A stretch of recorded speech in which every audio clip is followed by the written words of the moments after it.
তারা সত্যিকার অর্থেই এই পর্নোগ্রাফিতে বর্তমানে অ্যাডিক্টেড, সত্যিকারে মন থেকে ছাড়তে চাচ্ছেন, তাদের জন্য এক নাম্বার ওয়ে হচ্ছে আল্লাহর কাছে সাহায্য চাওয়া। একমাত্র আল্লাহ তাআলাই পারে আপনাকে এই ভয়াবহ অবস্থা থেকে পরিত্রাণ দিতে। কারণ এখানে ডিরেক্টলি শয়তানের ইনভলভমেন্ট রয়েছে।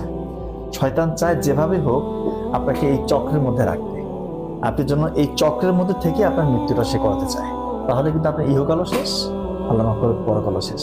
তো আপনার কাজ হবে, আপনি যেহেতু এখন রমজান মাস শেষের দিকে, আপনার কয়েকটা রাত হতে পাবেন, আপনি সেহরিতে উঠতেই হয়, সেহরিতে উঠার কিছুক্ষণ আগে উঠেন, তাহাজ্জুদের সালাত আদায় করে দয়া করে ভাই সেজদায় গিয়ে আল্লাহর কাছে চান।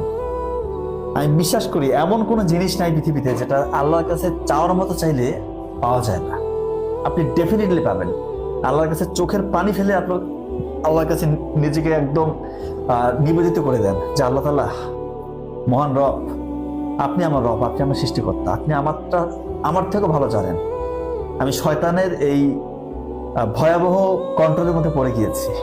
এই নোংরা এই শয়তানের এই নোংরা অস্ত্রের মধ্যে আমি একটা হাতিয়ার হয়ে গিয়েছি।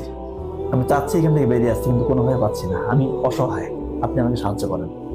দেখবেন যে আপনার চোখ দিয়ে হয়তো পানি প্রথমের দিকে আসবে না, কারণ আপনি তো অনেকদিন ধরে এই অসমুচিত জিনিসগুলো দেখে আসছেন। আপনি চাইলেও হয়তো চোখের পানি আসবে না।